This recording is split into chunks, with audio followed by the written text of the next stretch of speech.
क्रिस्का recording studio एकंगल सराय। DJ Kundan Raj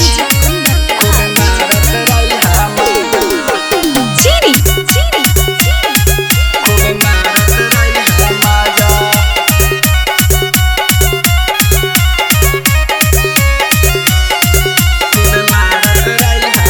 presented by क्रिस्का films. होनमा करके बोला बाहियो घर तो हूँ आजा, अजी दारू पी के राजा खूब मारत रही माजा।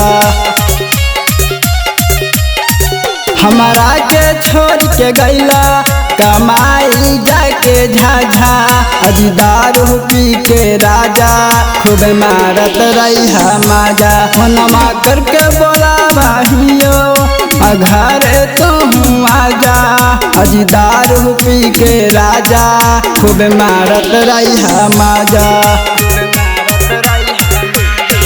अजी जहिया से छोड़ के गैला जी राजा लागो नाही मिलिया जी सोना जी राजा, फिरू तलहा कबाली गिलिया जी सोना जी राजा।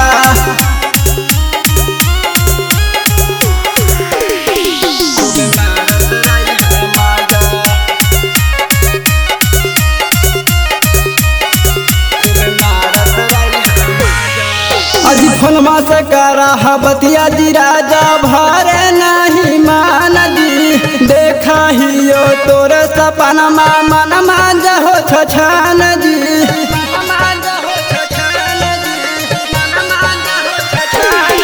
अजी फोनमा से करा बतिया जी राजा भरे नहीं मान जी, देखा हियो तोरे सपना मन मान हो छछान जी।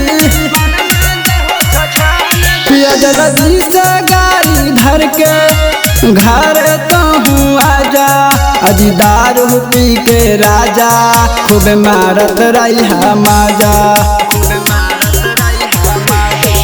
हमारा के छोड़ के गैला कमाई जाके झाझा, अजी दारू पी के राजा खूब मारत रही माजा। अजी तोहरा बिना सुना लागा घरवाया गनमा जी सुना जी राजा, कि हमरा के निक नहीं लागल खनमा जी सुना जी राजा। अरविंद चौहान पियावा सुना माना मोर कहनवा जी, हमरा के कारा कहलैला नया नया गवनवा जी।